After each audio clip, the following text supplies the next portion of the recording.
कहानी की शुरुआत में हमें एयरपोर्ट दिखाया जाता है, जहां हम ब्रैड नाम के एक पायलट को देखते हैं। वो तेजी से जहाज की तरफ जा रहा होता है और साथ ही साथ वीडियो कॉल पर अपनी बेटी से बात भी कर रहा होता है।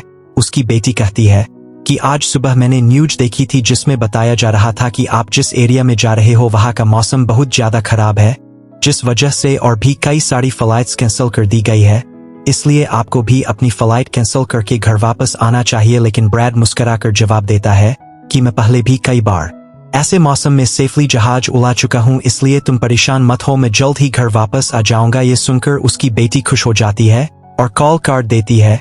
उसके बाद ब्रैड जहाज के केबिन में आकर कोपायलट से मिलता है। कोपायलट थोड़ा सा नर्वस था क्योंकि आज वो पहली बार फ्लाइट उड़ाने वाला था। तभी एक एयर होस्टेस आकर ब्रैड को बाहर बुलाती है, जहां एक पुलिस अफसर ब्रैड को बताता है कि इमरजेंसी की वजह से तुम्हें एक कातिल को अपने साथ ले जाना पड़ेगा जिसका नाम टोनी है। टोनी एक बहुत ही ताकतवर और खतरनाक इंसान है जिस पर मर्डर का केस है और अब इसे जहाज के जरिए दूसरी कंट्री ले जाकर उम्र भर कैद के लिए जेल में डाला जाएगा। वो पुलिस अफसर ब्रैड से कहता है कि ये जिम्मेदारी हम तुम्हें इसलिए दे रहे हैं क्योंकि तुम एक काबिल और समझदार पायलट हो। ब्रैड मान जाता है और टोनी को सबसे लास्ट वाली सीट में बिठा देता है ताकि बाकी पैसेंजर्स को कोई परेशानी न हो। उसके बाद सभी पैसेंजर्स अपने सीट पर बैठ जाते हैं और ब्रैड जहाज के स्टाफ के पास आकर कंफर्म कर लेता है कि सभी पैसेंजर्स आ गए हैं, जिसके बाद जहाज टेक ऑफ कर लेती है। ऊंचाई पर पहुंचने के बाद ब्रैड जहाज को ऑटो पायलट पर लगाकर को पायलट के साथ अपनी फैमिली के बारे में पैसेंजर्स का हाल देखने के लिए केबिन से बात कर लेता है।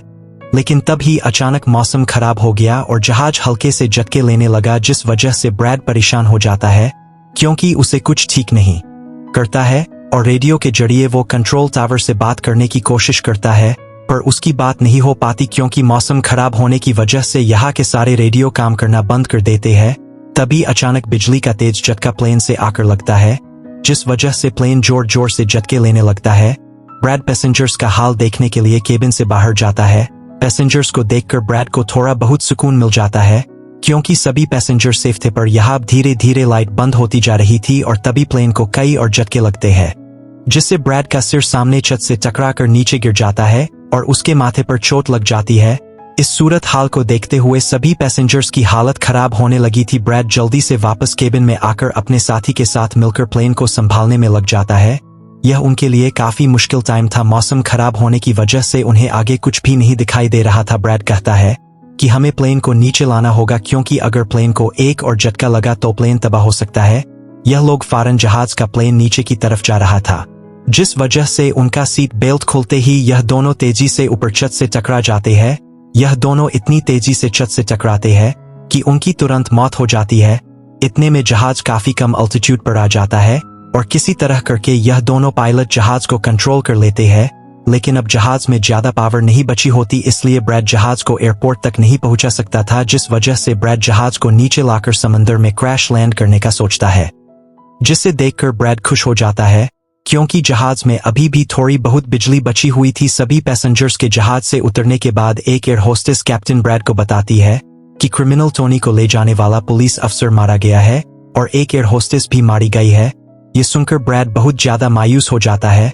दूसरी तरफ एयरलाइन कंपनी का मालिक देखता है कि उसका एक जहाज अचानक गायब हो गया है क्योंकि उसने प्लेन को लैंड होते हुए नहीं देखा था और काफी देर से रेडियो खराब होने की वजह से उसका पायलट से कांटेक्ट भी नहीं हो पा रहा था। इसके बाद रेस्क्यू एक्सपर्ट अपने काम पर लग जाता है।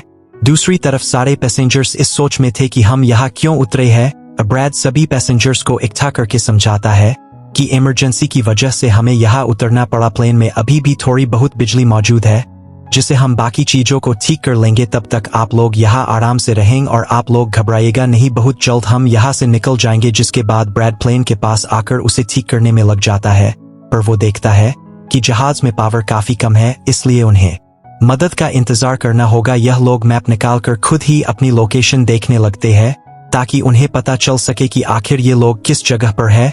ब्रैड का साथी को पायलट नक्शा देखकर बताता है कि हम एक प्राइवेट आइलैंड पर फंसे हुए हैं। यह जगह बहुत ही खतरनाक है।